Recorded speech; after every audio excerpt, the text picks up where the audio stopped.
Men det handler i dag om lyd. Om lyd og arkitektur. Lyden er arkitektur. Vi kender alle sammen følelsen af at gå ind i en kirke. Hvordan akustikken og lyden af rummet og de visuelle indtryk, vi har, de danner sammen en følelse af det rum. Om det er en stolt katedral, eller det er en ydmyg lille kirke. Vi føler rummet. Når man er blind, det har Axel fortalt, så har lyd en endnu større betydning for, hvordan vi oplever rum.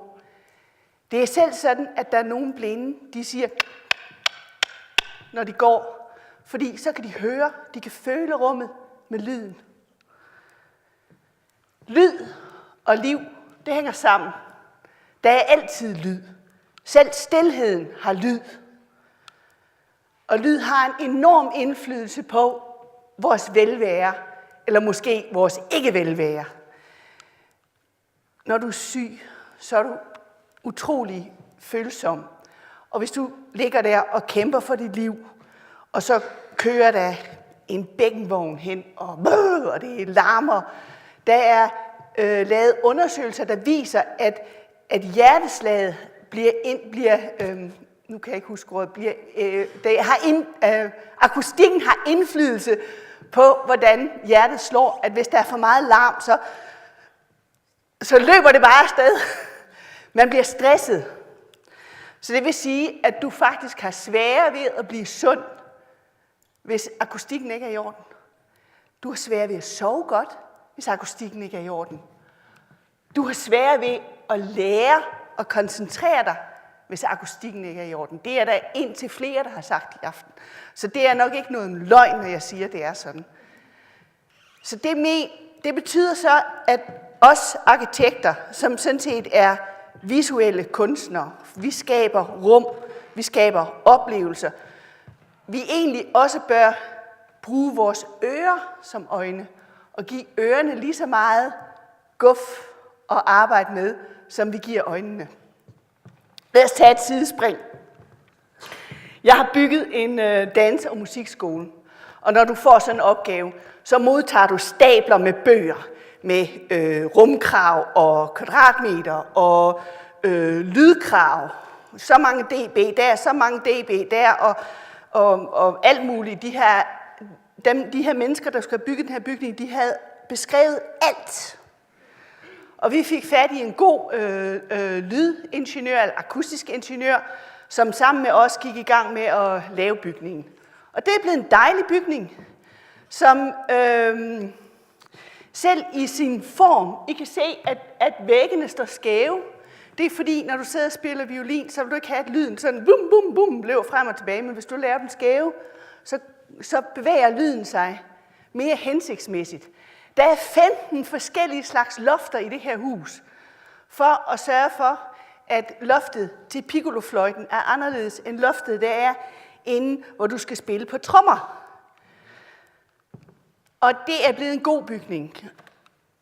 Da brugerne tog den i brug, var de utroligt tilfredse. De kunne spille rock, de kunne spille piccolofløjte, de kunne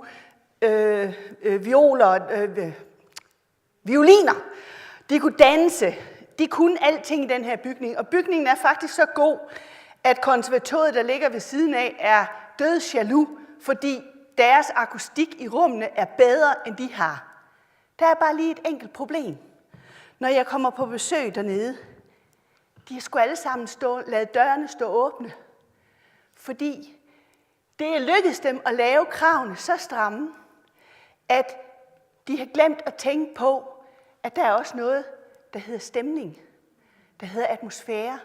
Når du kommer ind i en musikskole, så vil du egentlig godt høre sådan en lidt musik.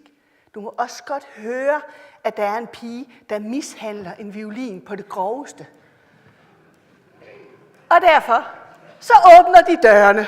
Og jeg vil mene, at der ikke er nogen som helst undskyldning for ikke at lave gode klasselokaler, fordi vi kan sende folk til månen, så burde vi for fanden da også kunne klare det her.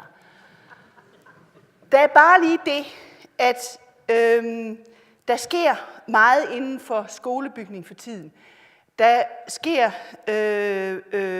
pædagogiske udviklinger, der sker noget om, hvordan man vil arbejde sammen, hvordan man vil undervise, og det sker ikke kun i klasselokaler, det sker også uden for klasselokalet. De bruger alle rummene i sådan en skole. Det er egentlig lidt det samme problem, I har.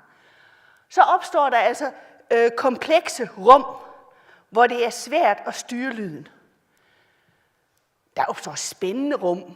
Alle os arkitekter, vi tager på busrejser, og vi kigger og og vi fotograferer, og vi er benovede. Og de er intrigerende, sådan nogle rumformer. Og det bør også være muligt, ud fra en akustisk ingeniør, at finde ud af, hvilke ting du er nødt til at gøre for at få rummene til at fungere. Det burde vi kunne. Men ifølge, hvad jeg sagde før om de her sidespring, ikke, der er jo også andre ting, som man ikke kan måle. Du kan sgu ikke måle, at du bliver irriteret over, at du ikke kan se, hvor lyden kommer fra. Du kan ikke måle, at der er nogen, der har glemt, at det sted, du skal være, også skal have stemning. Og at stemning også sidder i lyd. Så jeg vil gerne have, at der er nogen, der gider at tænke på lydens psykologi.